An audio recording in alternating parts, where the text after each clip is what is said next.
శ్రీమతే రామానుజాయ నమః. అంతఃకరణాన్ని శుద్ధం చేసుకుంటూ పవిత్రతను పెంపొందించుకోవడం ద్వారా మనిషి తనను తాను ఉద్ధరించుకోగలడు. ఉన్నత విషయాల నిర్మాణంలో మనలో జరిగే కొద్దీ మన హృదయంలో దివ్యత్వం జాగృతం అవుతూ వస్తుంది. అది జరిగేంతవరకు మనకు ఆనందం లభించదు.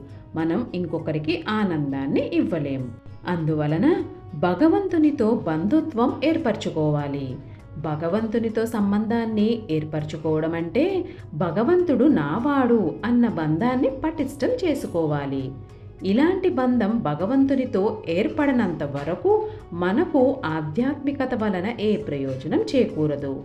ఉన్నత స్థితికై చేసే ప్రయత్నంలో మనిషి ఒక ఆదర్శాన్ని అంటిపెట్టుకొని దాని ఎడల తనకు గల విశ్వాసాన్ని ప్రకటిస్తూ తాను నిరూపించుకునే ప్రయత్నం చేయాలి. సర్వం శ్రీకృష్ణ అర్పణమస్తు.